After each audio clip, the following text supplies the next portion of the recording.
Welcome to Donmar TV News Channel. Dapat tayong ikatakot. Ang mga dapat matakot ang may kasalanan sa bansang ito. Tayo pong mga kabataan na nasa tamang landas, kung takot kayo dati dahil ang mga kalaban ninyo ay maiingay, hindi po ibig sabihin na sila po ang mananaig. Correct. Hindi na po pwede na sila po yung masusunod at hindi po pwede na sila yung nagsasalita. Dapat sumasagot tayo at dapat tayo yung nagli-lead ng conversation. Isa po din dyan sa anti-terror law na ito, kailangan po natin itong suportahan, hindi po dapat natin ito kinakatakutan. Kasi po ang ating AFP, kasama din po sa PNP, ang ibang security forces po ng Pilipinas, ay katuwang po natin, kapartner po natin sila. At kung sanay naman po tayo sa panlilin lang ng mga ipis sa kabila, na ginawa silang kalaban all our lives, hindi po. Proof po ako, galing po ako sa Butuan City, Caraga Region. Alam ko po na yung ginagawa po natin, yung EO70 po ng ating Pangulo, ang laki pong nabago. Kailangan po natin tong intindihin, kailangan po natin tong isa puso, at dapat po maging cool ang mahalin ang Pilipinas. Ito po yung dapat ginagawang uso, hindi po dapat ginagawang trending ang kapangitan, ang kaipisan at ang kamalian, ha? Sana, oo, dapat ginagawa natin tong tama. Kaya I'm so grateful to be here and wakasan ng mga ipis. Goodbye. Yes, I love your presence in the studio. So, ay sinabi ni Ma'am Jam Magno kasi sabi importante na tumugon tayo sa batikos kasi for a long time po kasi they're dominating the social media and yung mga kabataan po hindi kami takot talaga kasi ang dami. No. So, bilang kadre po before ka Eric, gaano po ka-importante na yung sinabi ni Ma'am Jam kanina na tumutugon tayo dun sa mga kasinungalingan ng mga EPs. Kasi nasasanay kami noon, nung nasa CPP, NPA, NDF pa kami, na parang kami lang ang magaling.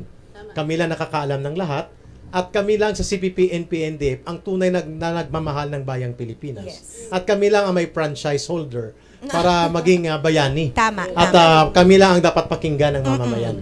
Pero hindi totoo yun eh. Kasi, kung totoong kami ang pinapakinggan at kami ang naglilingkod sa interes ng mamamayan, hindi dapat nagtagumpay kami for the last 50 years. Amen. Ang aming pinagtagumpayan, 50,000 mahigit ang patay na idinulot ng walang saysay, na ideolohiyang matagal nang itinakwil sa ibang bahagi ng daigdig. Nagiging library reference na lang ito. Tama, ipis na lang nakikinabang sa ideolohiyang ito ng Marxismo, Leninismo at Maoismo, and yet dadalhin mo sa mga universidad, sa kolehiyo, sa simbahan, sa media, at papaniwalain ang mamamayang Pilipino na ito ang tama at dapat ibagsak ang gobyerno dahil ang lahat ng hindi sumasama sa kaisipan ng Marxismo, Leninismo at Maoismo ay mga mangmang at bobo at hindi nagmamahal sa ating bayan. That narrative, sabi nga ni Ma'am Jam, dominated for so long. Kaya dapat lang, dito sa anti-terrorism law, very clearly, hindi ordinaryong mamamayang Pilipino ang nire-represent ng CPP Party List Group, nila Renato Reyes, nila Teddy Casino, Ilago at iba pa at ni Sarate, kung hindi interes ng Communist Party of the Philippines, interes ng NPA, interes ng NDF, upang ipagpapatuloy na mahina ang gobyerno sa law enforcement, mahina ang gobyerno sa rule of law, at takot ang lahat upang sila isupilin sa kanilang pangwawasak at pagpatay sa kabataang Pilipino at sa mamamayang Pilipino natin. Okay po. So speaking of tunay na pagmamahal sa ating bansa, na isang organisasyon na talaga nag-advocacy na ng tunay na pagmamahal ng bansa. So ito po, may dalawang mami kasi tayo dito So, Ma'ams Gemma, so would you agree with me na ito pong, pag nyo po yun, nanalo yung Anti-Terror Act sa Supreme Court, napasa, di ba po, makakatulong to na pagtibayin ng mga pamilyang Pilipino po. So, either of you po, would you agree po and why?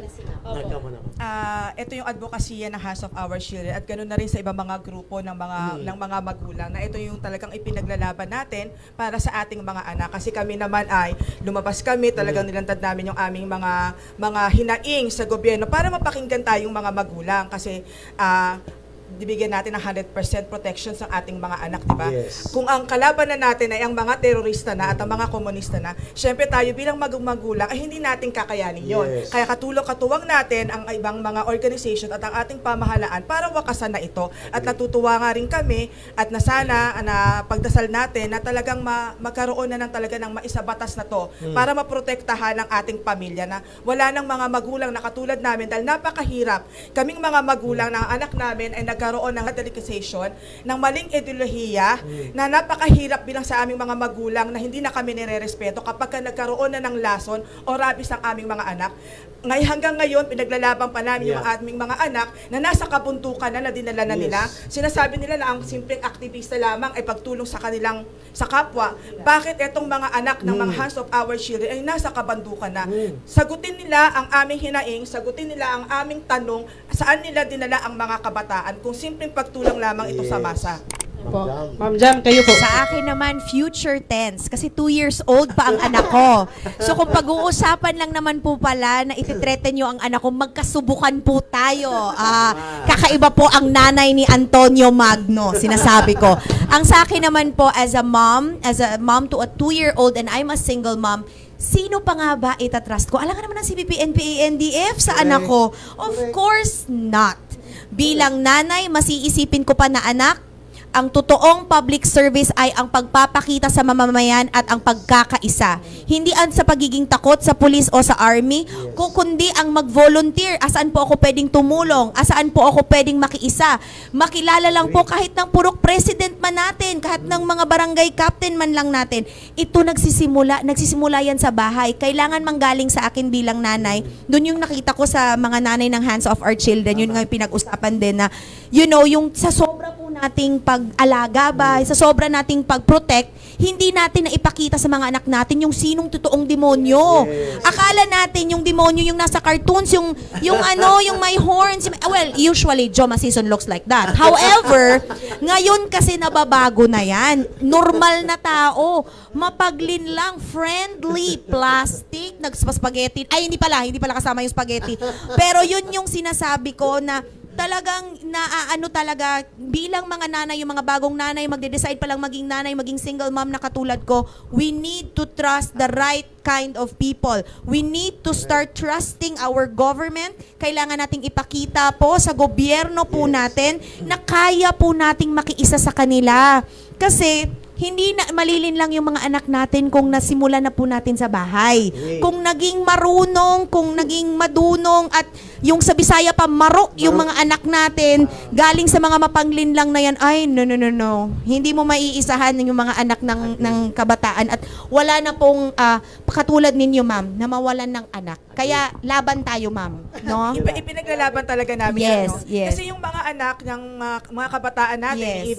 even us, no? Nandoon kasi yung pagmamahal natin sa ating Amen. bayan. So ito yung ginagamit ng kalaban. Yes Kinukuha yung damdamin, pinupukaw yung maunawain at mapagmahal Yes. sa ating bayan ng ating mga kabataan. Yes po. Pero ito pala yung ginagagamit ng kabila para sa kanilang mga interes para Yes. mabaksakin ng ating gobyerno. Precisely. So ito yung pinaglalaban natin ka Erica, Yes. Jam, ka Omni, no, para sa youth na ipamulat natin sa tamang kamulatan ng ating mga kabataan na piliin nila kung ano yung mga organization at Opo. mga kumakaibigan sa kanila. Agree. Ma'am Jam? And hindi sa Yeah, go ahead. ito lang i-suggest ko lang. O kayo, gusto nyong umakyat 'di ba sa bundok? Gusto nyong makiisa 'di ba sa mga mahihirap sa katutubo, sa iba pang sinasabi sa inyo ng kabila ng mga organisasyon. Bakit hindi ang AFP ang kasama ninyo? Yes. Katulad ng ginawa ko. Bakit hindi ang AFP same thing? Umakyat rin naman ako sa bundok. Nakiisa rin naman ako sa mega na hiking. 'Di ba? Nakita ko rin naman ang ginagawa. Pero I'm with the AFP. I am safest. 'Di ba? Doon ko nakita na yung mga ginagawa ko, nakiisa ako para tumulong sa mga katutubo namin doon sa Caraga Region, sa Carmen, Surigao del Sur. Ano ginawa ko? Nag-volunteer ako sa mayor namin doon, na napakaganda na si Mayor Jane Valeroso Plaza. Doon ko inintindi kung ano talaga plight ng mga katutubo natin at doon ko inintindi talaga kung ano yung masasamang epekto kung sumasanib ka sa kabila. Yes. At naliligo pa kami niyan fresh kami palagi niyan. Kasi 'di ba, pag sumanib ka sa maling grupo, girl, mag-aamoy mali ka talaga. Kaya please lang, ha? Wag, please. I love what, I love what, I sir. like that. I like Basic that. ka. Sorry Yeah. ka, Erica, pero Oo. 'di ba dapat fresh? Kaya nga fresh si Kaya kayo. Nakita niyo naman sa parang Naman. I like that punchline. Diba? It's important to be with the right people. I mean, Yes. ang ganda ng sinabi ni ma'am na walang masama, tayo mga young people, wala namang masama to Oo. really serve the country, but let's go to the right people. Yes, And agree. I agree, ma'am, that you make it, hindi tayo perfect, no? Yeah. There are really some homes Yes. talaga, ma'am, na toxic, and we hope that Naiintindihan ko yan, ma'am. Yes. And we hope that Yes. the parents who are watching us na parang would really realize Yeah. that yung family setting really affects. That makes Agree. Ma'am Jam, Then, kaya nga ako bumalik sa pamilya ko. Bumalik ako sa asawa ko, sa mga anak ko. Because na-realize ko, habang ako ay nakikipaglaban sa malalayong kabundukan, nagre-recruit ng mga kabataan upang udyukan sila na iiwan ang kanilang pamilya at sumama sa armadong pagkilos, pabagsakin ng gobyerno, patayin ng sundalo at polis at patayin ng kapwa Pilipino. Ang sariling mga anak at ang aking asawa, nawawala ng asawa ang aking misis, ang aking mga anak, hindi nila ako nakikita ng more than 1 to 2 years at lumalaki silang wala ako sa tabi nila. For almost 20 years, ganun ang buhay ko sa CPP, NPA, NDF. Kaya ultimately na-realize ko, hindi itong kultura ng Pilipino eh. Amen. Kung may problema tayo, pinag-uusapan yun. Hindi natin sinisira ang bawat isa. At hindi natin lalo tigit, sinisira ang sariling gobyerno natin. At na-realize ko, how can be on the path of the heroes like Bonifacio, General Luna, Del Pilar, Rizal, yung pinaglaban ng mga bayani na yon ay ang dayuhang mananakop. Hindi nila pinatay ang Yes. sariling kapwa Pilipino. Ngayon, ang pinapatay ko, kapwa Pilipino ko.